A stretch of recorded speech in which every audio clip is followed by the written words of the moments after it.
Hey, what's up everyone and welcome to Daily Code Buffer.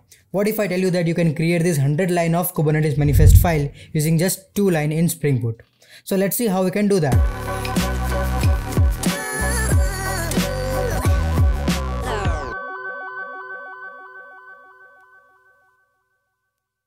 So in the earlier video of this scaffold implementation, which I will link in the description below, in that we saw that we created couple of Kubernetes manifest files like Kubernetes deployment file, Kubernetes service file, and we also created one scaffold file, scaffold.yaml file, and with that we tried to create the resources in Kubernetes cluster. So we had to create couple of files for creating the Kubernetes cluster. With one of the plugins of Spring Boot, that is Decorate plugin, we can achieve this through the annotation itself in Spring Boot. We don't have to create the manifest files for Kubernetes cluster. Just giving the annotation itself, it will create the manifest file for us and we can use to deploy our resources in Kubernetes cluster. You can use any of the management to deploy your resources in Kubernetes cluster. You can directly apply those configurations, those YAML files or JSON files into your Kubernetes cluster, or you can use scaffold to apply all those changes in your Kubernetes cluster as well. So let's go ahead and create a Spring Boot application and let's see how we can use Decorate plugin to create our Kubernetes manifests. So let's go to the Spring Initializer. We'll go to start.spring.io. Here I'll give the group as Daily Code Buffer and artifact I'll give as Decorate, and my packaging would be of jar type, Java version 11, and let's add the dependency of Spring Web, as we'll be creating one REST controller and one endpoint, and let's add the actuator plugin as well for the health check. Now let's create this project and open in IntelliJ IDEA.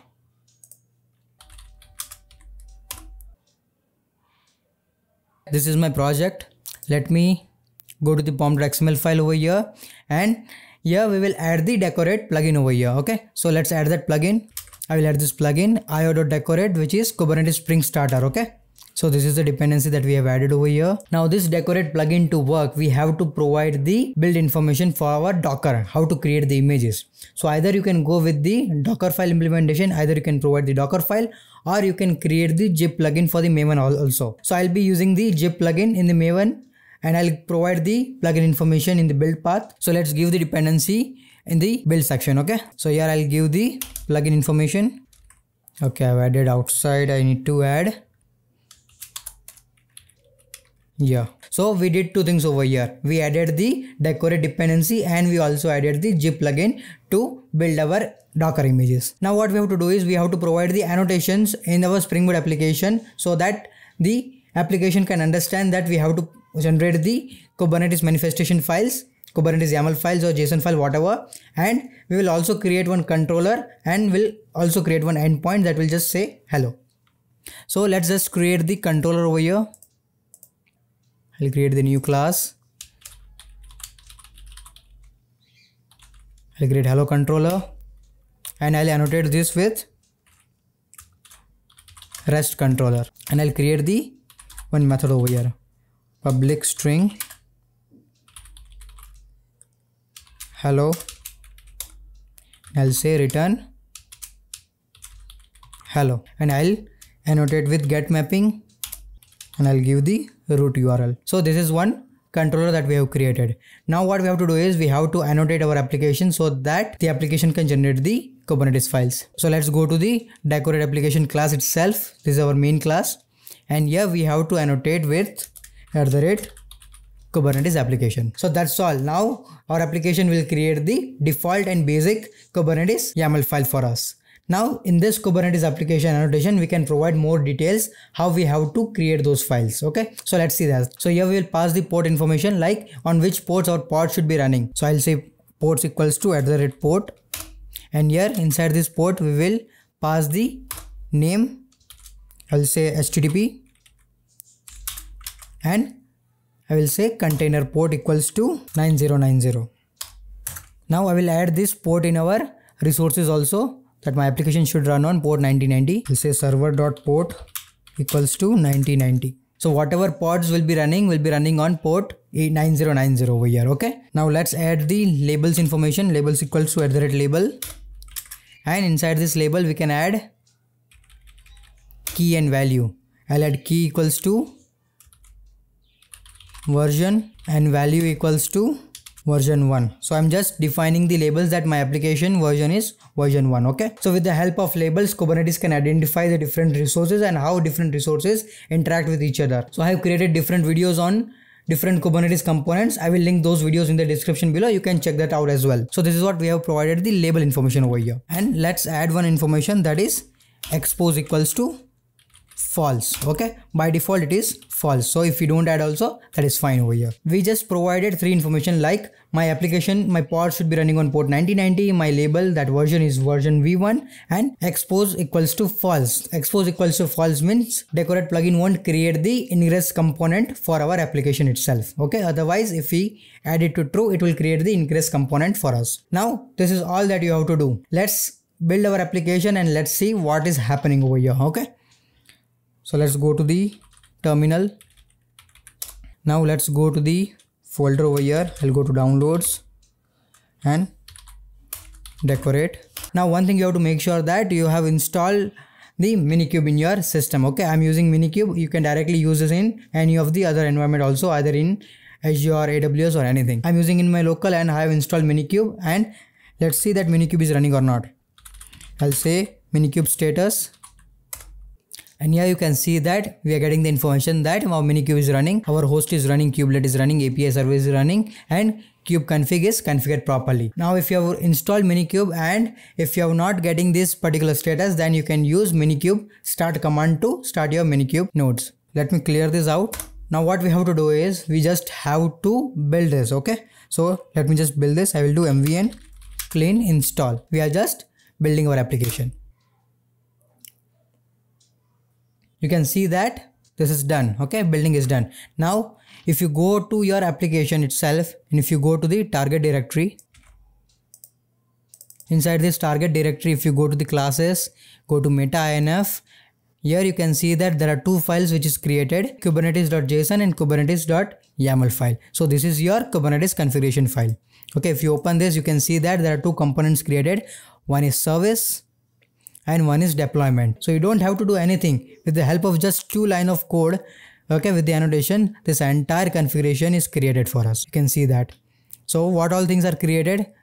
One deployment and one service. You can see that this API version is app1, kind is deployment. This is the label. This is the version v1 that we have added. Here you can see that this is the name, version information, name of the application, how many replicas are there. Replicas are 1. This is a template. This is the spec of the containers. Okay, you can see that it has also created the liveness probe as well. So all those information are just created by couple of line of codes over here. So you can see that one service is also created so we can interact with our application. So now you don't have to create all these Kubernetes files. With the help of just annotation, you can create all these configuration files itself. Now you can go ahead and apply this configuration to your Kubernetes cluster. Okay, everything will be working fine. Or you can create the scaffold.yaml file, and with that scaffold.yaml file, with the help of scaffold tool, you can deploy your Kubernetes resources into your Kubernetes cluster. Let us create a scaffold.yaml file and deploy all our things using the scaffold.yaml.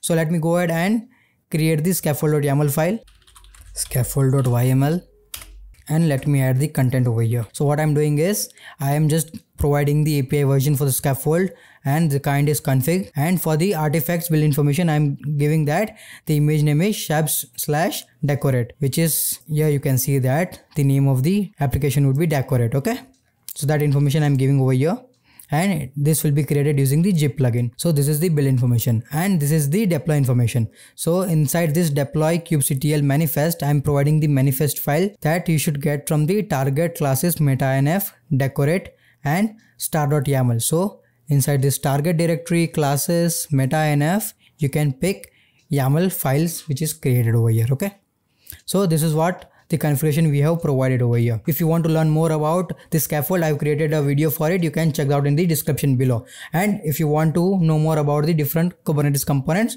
that also you can go ahead and check out in the description below for all those videos. So now let's deploy our application using scaffold. Entire this Kubernetes YAML file will be deployed, okay, which is created using this particular @Kubernetes application annotation. So let's go to the terminal over here. Let me clear this. And here you can see that if I do kubectl over here with get all, you can see that we have only one Kubernetes service available. There is no other resources available. So what we'll do, we will do just scaffold dev and we'll do port forward. So we can access our application, and we'll hit run. So yeah, you can see that our application is started.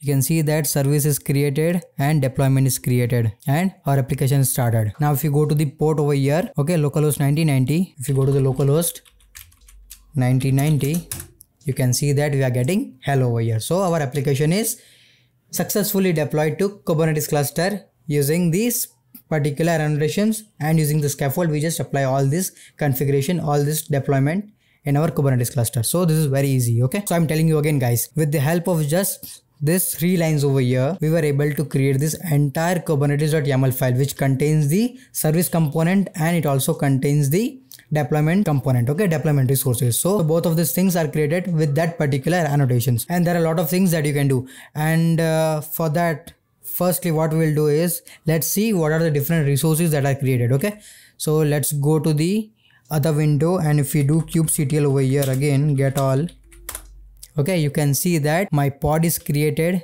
okay, because we were having only one replicas. My service is created, decorate service, and deployment is created. So all these 3 things are created over here. Now if I want to do anything, like I want to create the 3 replicas over here instead of 1, so I can just go ahead and tell that my replica should be suppose 4, okay. So I want 4 replicas to be created for this. Currently if you see that in this kubernetes.yaml file, it has changed to 4 replicas over here. So you can see that my 4 replicas are created. So this way you can change the configurations using the annotations, and you can create your Kubernetes manifest files. That will be a really easy process for you guys now to work with Kubernetes, because there are a lot of tools available around these technologies to get you started working on this particular platform, like containerizations, deploying all applications into Kubernetes clusters, and all those things, right? So these are just the basic things that we did over here to create the particular services and deployments over here. You can go ahead and create the volumes, you can create config maps, secrets. So all those resources are there for the Kubernetes that you can create using this particular annotation. So if you want to learn more about it, you can go to the decorate plugin page over here, and here if you go down, let me just click over here. Okay, if you go to this Kubernetes over here, this is the plugin that we used. Okay, and if you go over here, you can see that all those information are given over here, like what all things you can add. You can add the name of your application, version information you can add accordingly. This will be the Kubernetes file, YAML file that will be created. You can add port information that we add. Okay, you can also go ahead and add the environment variables. You can see that this is the secret information. Okay, if you are creating the secrets, you can add those secrets over here. You can add the persistent volume, and one more important feature is, if you want to add using the annotation, that is fine. And if you want to add using the properties also, then you can add these properties in your application.properties files, and that will also work in this Spring Boot application. So this is a really good plugin available to get started with the Kubernetes development.